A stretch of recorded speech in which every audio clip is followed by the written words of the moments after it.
आशूरा का दिन था।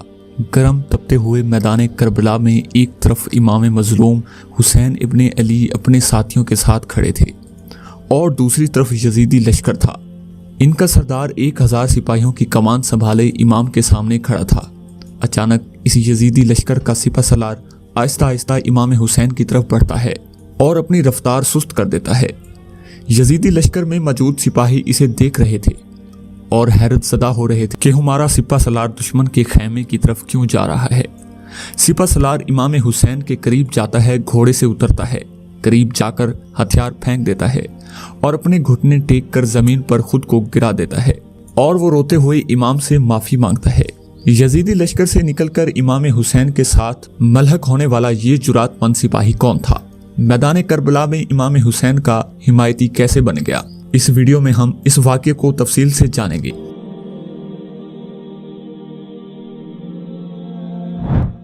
आइन जंग के मौके पर तौबा करके इमाम हुसैन के साथियों में शामिल होने वाला इस शख्स का नाम हुर इब्ने यजीद रियाई था। वाक़े करबला में हुर का किरदार शायद सबसे मुनफरिद है, क्योंकि हुर इब्ने यजीद हक की तलाश करने वाले गुनाहगारों और खताकारों का इमाम है, जिसने आइन मौके पर तौबा किया और जाम शहादत नोश फरमाई। और वो पूरे अरब के मारूफ कबीला बनु तमीम से ताल्लुक़ रखता था। वो कूफा के मशहूर तरीन जंगी कमांडरों में से एक था। बनु उमैया की फौज में जनाब हुर आला ओहदे पर फाइज थे। जब यजीद ने उबैदुल्लाह इब्न ज़ियाद को कूफे का गवर्नर मुकर्रर किया तो इसे खबर मिली कि इमाम हुसैन अपने साथियों के साथ कूफे की तरफ बढ़ रहे हैं ताकि बनु उमैया का तख्ता पलटाया जा सके। लिहाजा इसने जनाब हुर को 1000 अफराद की सिपा सलारी के साथ इमाम हुसैन अलैहिस्सलाम को रोकने के लिए रवाना किया। हुसैनी काफिले ने 2 मुहर्रम उल हराम को मैदान करबला पहुंचने से पहले मकाम ही हसन पर पड़ाव डाला, क्योंकि यहाँ पीने के लिए पानी मौजूद था। लिहाजा इमाम हुसैन अलैहिस्सलाम के हुक्म से वहाँ खैमे नस्ब किए गए। जब हुर अपने लश्कर के साथ वहाँ पहुंचे तो देखा कि पानी पर इनके पहुंचने से कबल ही इमाम हुसैन कब्जा कर चुके हैं।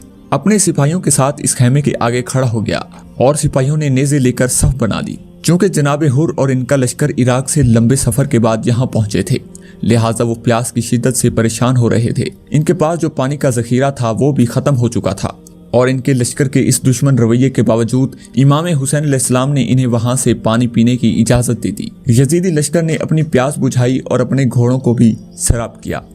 इमाम हुसैन अलैहिस्सलाम के इस आला अखलाक से जनाब हुर बहुत मुतासिर हुए। लिहाजा जब ज़ोहर का वक्त हुआ तो हुर ने इमाम हुसैन अलैहिस्सलाम से दरख्वास्त की कि वो आपके पीछे नमाज अदा करेंगे। नमाज से फारिग होकर हुर इमाम की खिदमत में आए और आपसे यहाँ आने का मकसद दरियाफ्त किया।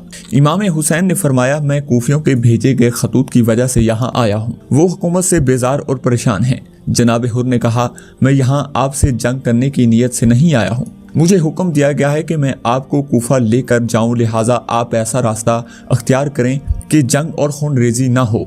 हुर ने इमाम अलैहिस्सलाम को मशवरा दिया कि आप यजीद को खत लिखकर सुलह कर लें और खुद को और अपने अहले बैत को शहीद होने से बचा लें, यही आपके हक में बेहतर है।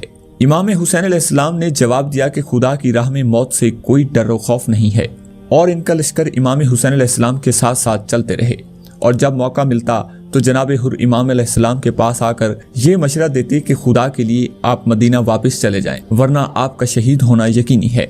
इस दौरान हुर को अब्दुल्ला इब्ने ज़ियाद का खत मिलता है कि हुसैन और इनके साथियों को रोककर एक खुले मैदान में ठहराओ जहां ना पानी हो न महफिल मकाम।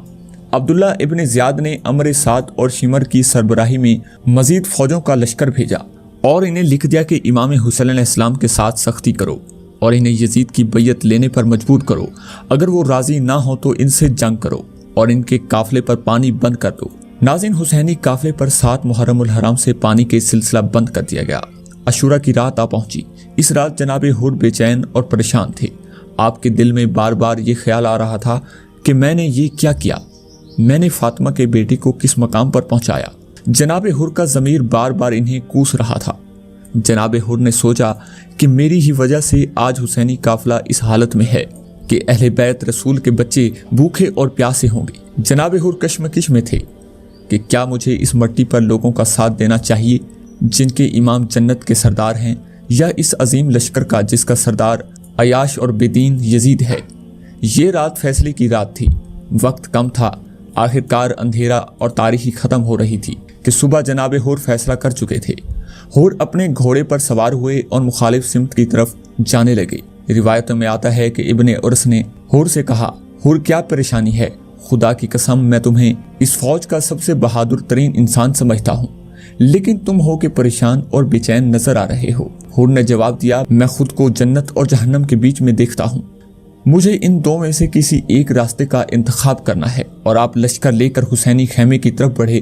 آپ کے ساتھ آپ کا بیٹا اور غلام بھی تھا۔ وہ آہستہ آہستہ چلتے ہوئے امام حسین علیہ السلام کے خیمے کی جانب پہنچے۔ قریب پہنچ کر ہتھیار پھینک دیا اور اپنے گھٹنے ٹیک کر زمین پر خود کو گرا دیا اور زور و قطار روتے ہوئے امام حسین علیہ السلام سے معافی مانگتے رہے۔ جناب حر نے کہا، اے حسین، میں ہی ہوں جس نے آپ کا راستہ روکا تھا، کیا میرے لیے کوئی سزا ہے؟ امام حسین علیہ السلام نے انہیں اپنے بازو میں سمیٹا اور فرمایا، میں نے تمہیں معاف کیا اور یقین دلاتا ہوں کہ میرے نانا بھی تمہیں معاف کریں گے۔ یزیدی فوج میں ہنگامہ برپا ہو گیا کہ جناب حر حسین کے قافلے میں جا ملے ہیں، لہٰذا جناب حر لشکری یزیدی کو چھوڑ کر اہل بیت رسول سے مہلک ہو گئے۔ توبہ کرنے کے بعد جناب حر نے امام حسین علیہ السلام سے اجازت مانگی کہ وہ میدان میں اترنا چاہتے ہیں، لہٰذا امام حسین علیہ السلام نے انہیں جنگ کی اجازت دے دی۔ جناب حر نے بہادری سے جنگ کی۔ ان کا گھوڑا زخمی ہو گیا اور ان کے کانوں اور پیشانی سے خون جاری تھا، لیکن وہ مسلسل رجس کرتے ہوئے دشمن پر حملہ کر رہے تھے، یہاں تک کہ انہوں نے 40 افراد کو قتل کیا۔